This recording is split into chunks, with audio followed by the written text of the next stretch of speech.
1000 kawan terlalu sedikit, satu lawan terlalu banyak. Bukan suatu slogan, itu saya jalankan. Saya tidak melihat ke belakang, saya ingin melihat ke depan. Detail isi pertemuan ini mungkin hanya Presiden Jokowi dan Presiden terpilih Prabowo Subianto yang tahu. Tapi yang pasti, makan malam di hutan kota pelataran GBK Senayan ini berlangsung di tengah kian santernya rencana pertemuan Prabowo dan Megawati sebelum 20 Oktober nanti. Saat bicara di penutupan BNI Investor Daily Summit Jakarta, Prabowo pun kembali melemparkan sinyal pentingnya kebersamaan dan kolaborasi untuk memajukan Indonesia. Berbeda, bertanding, begitu selesai, bekerja sama untuk rakyat Indonesia.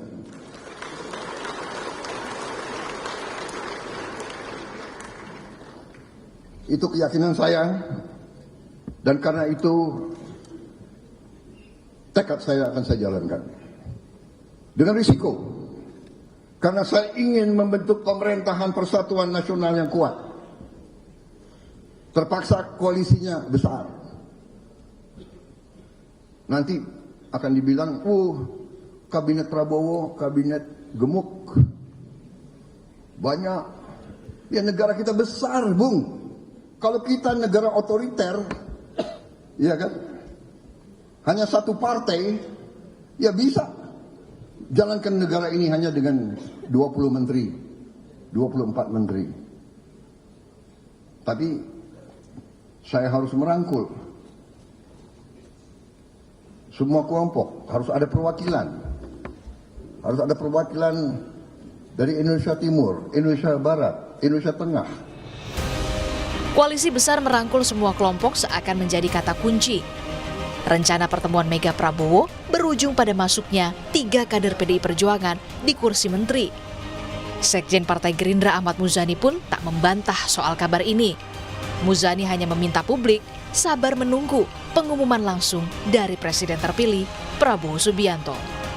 Orang dan nomenklatur sudah mulai disusun dan bahkan sudah mulai ada yang dipanggil. Tapi nggak masuk gue ya. Rencananya mungkin saya tidak tahu. Nanti akan tunggulah. Pokoknya 20 dilantik, mungkin 21 ya barangkali akan diumumkan. Menteri-menteri Pak Jokowi ada yang dipakai lagi? Setahu saya ada. Dari PDI Perjuangan. Karena beredar nama 3 nama Pak. Ada 3 nama yang jadi menteri sekarang, Menpan RB, Pak Azwarana. Tunggu. Insya Allah ada. Lantas, apa kata PDI Perjuangan? Ini kata Ketua DPP PDI Perjuangan, Bambang Wuryanto, saat ditanya soal isu 3 kader PDIP dilirik Prabowo Gibran. Nah, itu pembahasannya. Saya nggak dengar bahasa kalimatnya, nggak dengar dan saya tidak diajak bicara. Tapi waktu rapat-rapat, misalnya rapat-rapat rutin di DPP gitu, apakah juga? Nama juga rumor isu dari boleh. Santap makan malam Prabowo Jokowi sudah beredar di masyarakat. Lantas, mungkinkah santap nasi goreng Prabowo Megawati juga akan segera terjadi? Tim Liputan, Kompas TV. Saudara, pertemuan Jokowi Prabowo sudah terwujud, lantas pertanyaan yang muncul selanjutnya adalah benarkah pertemuan Mega Prabowo akan benar-benar terwujud? Lalu seberapa besar peluang kader PDIP bakal masuk ke dalam jajaran Menteri Prabowo nanti? Kita akan bahas bersama dengan Direktur Parameter Politik Adi Praitno. Mas Adi, selamat sore.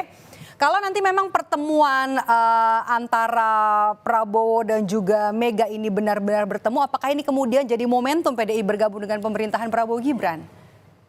Ya, saya kira itu akan menjadi penebal bahwa sebenarnya PDIP dan Gerindra, Prabowo Subianto dan Megawati Soekarno Putri sangat mungkin akan berkoalisi di 5 tahun yang akan datang. Karena saya kira tanda-tanda alamnya bahwa PDIP akan bergabung dengan Prabowo Subianto ini sudah mulai kelihatan secara signifikan. Pertama misalnya kita sering kali mendengar pidato Prabowo Subianto yang mengatakan politik itu harus saling merangkul, politik itu saling akomodat. ya politik saling akomodatif, bahwa bersaing itu ala kadarnya, tapi setelah Pilpres usai, satu sama yang lain, pihak-pihak yang selama ini saling berseteru, saling berkompetisi, itu bisa berkongsi untuk kepentingan bersama. Itu kan tanda alam yang menurut saya, mazhab politik Prabowo memang ingin merangkul semua hak, semua orang dan semua pihak, sekalipun pihak-pihak itu adalah berseberangan selama ini. Yang kedua, pernyataan orang Gerindra yang lain mengatakan akan ada kader PDIP yang akan menjadi menteri dari kabinet Prabowo dan Gibran, dan itu dinyatakan oleh sekjen partai yang saya kira menjadi penegas ya betapa memang arah soal bagaimana PDIP berkoalisi dengan Prabowo semakin jelas. Sementara tanda-tanda alam yang ketiga, elit-elit PDIP pun juga sering mengatakan bahwa mereka sudah sering berkomunikasi dengan elit-elit Gerindra soal kemungkinan kerjasama di masa yang akan datang. Apalagi mereka mengatakan ketika ketua DPR dijabat lagi oleh Puan Maharani, itu artinya sejak saat itulah sebenarnya kerjasama politik antara PDIP dan Gerindra menjadi titik tolak untuk melakukan kerjasama di masa yang akan datang. Jadi ini adalah variabel yang menurut saya bisa mengunci bahwa sebenarnya pertemuan Prabowo Subianto dan Megawati jika ini dilakukan sebelum pelantikan 20 Oktober sebatas formalitas untuk mengesahkan bahwa sebenarnya kedua belah pihak ini sudah sangat siap untuk saling bekerja sama. Kita sudah bisa lihat ya disusunannya di MPR DPR. Tapi kan kalau kita bicara nih soal PDIP nih Mas Adi, kita tahu di Pilpres kemarin PDIP ini firm, lantang betul narasinya soal Pilpres, kemudian juga ada kecurangan di Pilpres. Mungkinkah sekarang berbalik arah merapat ke pemerintah? Ya saya kira memang tidak bisa dibantah Mbak Maidop ya, bahwa PDIP memang sepanjang pemilu di 2024 mengkritik betapa pemilu di 2024 ini dianggap sangat brutal, tidak fair, tidak netral, dan penuh dengan indikasi-indikasi kecurangan. Tapi kalau saya melihat rata-rata kecenderungan secara umum, setiap ada Pilpres yang kalah itu selalu menuduh bahwa pemilu itu tidak jujur dan tidak adil. Termasuk Prabowo Subianto ketika kalah Pilpres 2019. Melakukan hal yang sama, meski kita tahu setelah itu pihak-pihak yang biasanya menyerang bahwa pemilu itu tidak adil dan tidak fair sering menjadi bagian dari koalisi pemerintah. Saya kira bukan hanya PDIP, partai seperti PKS, kemudian PKB, seperti Nasdem, dulu juga adalah dalam banyak hal cukup konfrontatif menganggap pemilu di 2024 ini tidak adil.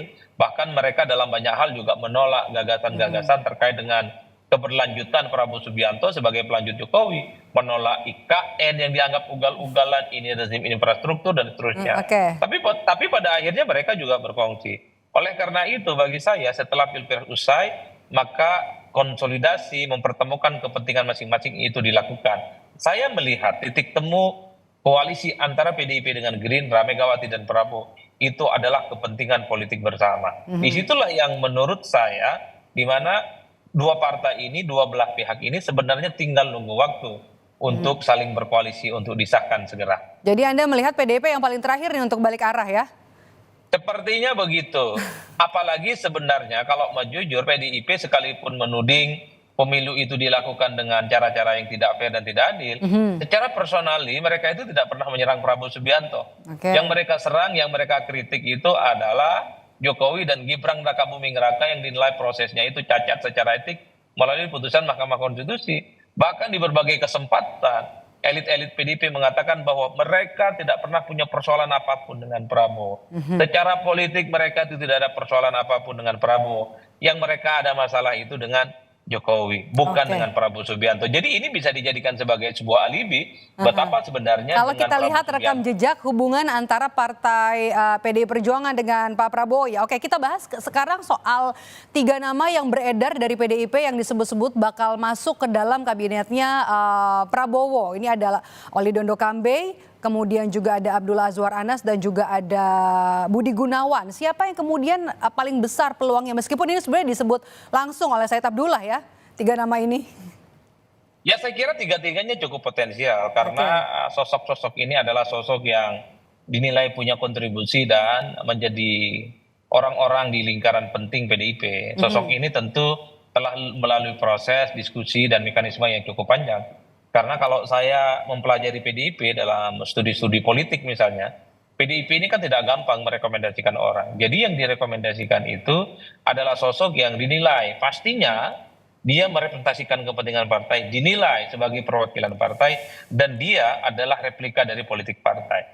Jadi nama-nama ini kalau kita tracking satu persatu adalah sosok yang sangat identik dan teridentifikasi sebagai orang yang cukup matang di PDIP dan sangat dekat dengan Megawati Soekarno Putri. Jadi kalau betul bahwa PDIP itu dapat 3 jatah menteri, maka 3 orang ini sangat mungkin adalah nama-nama yang nantinya akan membersamai kabinet Prabowo Gibran di masa yang akan datang. Saya kira di situ, Mbak, konteksnya. Oke, kalau PDIP jadi bergabung, kalau kita kutip dari Mas Adi bilang tadi sebenarnya hanya sekedar sudah pasti sebenarnya kalau kita baca ya bergabung ke pemerintahan Prabowo Gibran nanti jangan lupa ada Gibrannya di belakang. Bagaimana positioning Jokowi? Ya, saya kira memang secara psikologi politik ya, jangankan Jokowi, partai-partai pendukung utama dari Prabowo pasti tidak happy dengan adanya partai-partai baru berkoalisi dengan mereka. Karena apapun pemilu itu kan ada jerih payah, tujuan utama adalah untuk jadi menteri dan mengakumulasi kekuasaan. Kalau tiba-tiba ada partai politik yang kalah pemilu juga dapat kekuasaan politik, maka partai-partai seperti Demokrat, kemudian seperti PAN misalnya, seperti Golkar itu pastinya tidak happy. Karena ada orang yang kalah pemilu, kalah pilpres, ikut serta untuk menikmati kekuasaan. Tapi Mas politik. Aye yang terakhir pernyataannya bilang kalau itu adalah hak prerogatif, terima-terima saja. Oh, kalau itu persis, karena persoalan apakah PDIP akan diajak atau tidak, itu kan ada di tangannya Prabowo Subianto sebagai presiden terpilih. Jadi sekalipun partai-partai mendukungnya itu tidak happy, tidak Tapi sebenarnya nggak happy, ada orang oke. baru ada di dalamnya, ya itu pasti akan diterima dengan lapang dada, karena mereka itu hanya partai pengusung, bukan partai utama. Oleh karena itu, secara alamiah menurut saya, Maido, partai-partai pendukung Jokowi, partai-partai pendukung Prabowo yang bersama di Pilpres 2024 tidak happy dan tidak mau ada partai yang kalah pemilu menjadi bagian dari kekuasaan politik mereka. Ini oke, kalau gitu kita baca soal nanti kalau pemerintahan sudah berjalan, apakah peluang manuver baik dari PDIP sendiri ketika nanti di tengah pemerintahan Prabowo, ataupun sebenarnya mungkin adakah soal kemungkinan atau peluang kans manuver dari partai pendukungnya Prabowo sebelumnya di Pilpres? Saya membaca 2 hal. Kenapa misalnya PDIP ada kecenderungan untuk dirangkul oleh Prabowo Subianto. Ini kan pertama untuk menjaga keseimbangan politik ya. Supaya partai-partai pendukung Prabowo Subianto ini juga mudah untuk dikendalikan. Kalau mereka bermanuver, sering melakukan resistensi, protes misalnya terkait dengan kebijakan-kebijakan Prabowo akan mengatakan bahwa Prabowo Subianto punya teman baru yang namanya PDIP, Partai Pemenang Pileg, suaranya juga banyak. Dalam konteks itulah keseimbangan dalam internal koalisi ini perlu dijaga dengan salah satunya memasukkan partai sebesar PDIP menjadi bagian yang ada di dalamnya. Karena dalam sistem presidensialisme multipartai secara ekstrim itu tidak ada koalisi yang kemudian bisa disebut sebagai permanen. Judulnya saja kadang koalisi, tapi seringkali partai-partai koalisi suka kritis, suka memprotes kebijakan-kebijakan yang akan dibuat oleh pemerintah. Dalam konteks itulah sepertinya memasukkan PDIP menjadi penting untuk menjaga keseimbangan secara politik di internal koalisi. Tapi yang kedua, ini yang saya kira menjadi kekhawatiran kita bersama. Kalau betul PDIP bergabung juga dengan Prabowo dan Gibran, maka nasib oposisi di masa yang akan datang pastinya wassalam. Karena di negara ini partai politik kalau sudah menjadi bagian dari kekuasaan pemerintah, mustahil dia akan protes, mustahil dia akan melawan. Sekalipun kebijakan-kebijakan itu bertentangan dengan hati nurani rakyat. Oleh karena itu, ketika parlemen semua mayoritas bergabung dengan koalisi Prabowo dan Gibran, maka oposisi di parlemen akan wassalam dan tak ada lagi sparring partner yang kritis yang muncul dari parlemen. Padahal sebenarnya kalau kita lihat sepertinya sikap PDIP diharapkan bisa ada di oposisi ya dan menjadi oposisi yang kuat bagi pemerintahan. Ya sebenarnya sekalipun PDIP tidak masuk dalam koalisi Prabowo, nasib oposisi kita ini pastinya cukup lemah ya. Karena ada kecenderungan Kimplas ini kan kekuatan politiknya sudah 84%, Maido. Itu artinya apa? Pengambilan keputusan strategis, baik di DPR ataupun di eksekutif, semua kan melalui mekanisme voting tanpa PDIP sekalipun. Kekuatan pendukung Prabowo Gibran yang namanya Kimplas itu sudah 84%. Apalagi kalau PDIP jadi bergabung dengan Prabowo dan Gibran, ini semakin mematikan betapa oposisi di parlemen tidak akan ada lagi. jalan ceritanya di kemudian hari. Satu-satunya cara, instrumen yang bisa memberikan perimbangan secara kritis kepada pemerintahan di masa yang akan datang, kepada DPR di masa yang akan datang, adalah kelompok-kelompok aktivis, pegiat demokrasi, kelompok-kelompok kritis, dan gerakan-gerakan civil society. Hanya melalui mereka lah bagaimana pemerintahan ke depan ini harus dikawal. Hanya melalui gerakan-gerakan ekstra parlementer inilah kebijakan-kebijakan politik pemerintah yang potensial tidak pro rakyat itu harus dilawan dan dituntaskan setuntas-tuntasnya. Oke, saya mundur sedikit nih, Mas Adi. Kita kalau bicara soal pertemuan antara Prabowo Subianto dengan Megawati Soekarno Putri yang kita belum tahu sebenarnya bakal dilakukan kapan, meskipun disebut-sebut hanya menunggu momen dan sebelum pelantikan rencananya akan digelar. Tapi ini jadi menarik karena sebelum ada pertemuan ini terwujud begitu ya, ada pertemuan antara Prabowo dan juga Presiden Jokowi meskipun ada dalam satu kabinet. Tapi kan ini juga jadi pertemuan yang menarik sebelum pertemuan antara Megawati dan juga Prabowo Subianto. Apa yang mau kita baca dari pertemuan ini dan juga sikap Jokowi? Saya kira banyak hal yang bisa kita tafsirkan. Pertama, sepertinya pertemuan antara Jokowi dan Prabowo ini kan ingin menepis bahwa hubungan keduanya itu tidak akur, tidak mesra menjelang peralihan kekuasaan politik. Apalagi ada yang mengait-ngaitkan persoalan ini juga dengan akun Fufu Fapa sehingga kedua tokoh ini renggang. Foto ini ingin menegaskan bahwa Jokowi dan Prabowo itu yang mereka lihat adalah bagaimana membangun Indonesia ke depan, bukan lagi apa yang terjadi di masa lampau. Itu yang pertama. Yang kedua mungkin juga Pak Jokowi itu ingin mengkonfirmasi bahwa statement-statement beliau yang misalnya dianggap akan pulang ke Solo tanggal 20 Oktober dan tidak hadir dalam pelantikan. Itu dikonfirmasi sebagai bentuk ketidakhadiran dan juga digoreng kan, khususnya sebagai sebuah isu yang wah ini menjadi tanda-tanda hubungan yang tidak baik antara keduanya. Oleh karena itu bagi saya dua hal ini yang sepertinya juga bisa menjadi pembicaraan di antara kedua tokoh ini. Tapi secara prinsip yang ketiga, bisa saja pertemuan antara Jokowi dan Prabowo ini bisa dimaknai bahwa per hari ini Jokowi itu dengan Prabowo adalah satu kekuatan yang tidak bisa dipisahkan dengan yang lainnya. Jadi sekalipun ada isu bahwa PDIP dan Prabowo akan menjadi kuat dan solid, tapi Jokowi ingin mengunci dengan pertemuan bahwa Prabowo itu adalah Jokowi dan Jokowi adalah Prabowo yang menjadi kesinambungan. Mereka itu sustain, punya kepentingan yang sama, punya ide dan gagasan yang sama. Bagaimana proyek-proyek mercusuar dan kepentingan politik bersama di 5 tahun yang akan datang sama-sama diakomodir untuk kepentingan bersama demi kepentingan mereka dan tentu untuk bangsa dan negara. Sepertinya itu pesan politiknya yang ingin disampaikan. Baik, terima kasih sudah memberikan ulasan di Rumah Pilkada hari ini, Direktur Eksekutif Parameter Politik, Mas Adi Praitno sudah bergabung bersama kami. Sehat selalu, Mas Adi.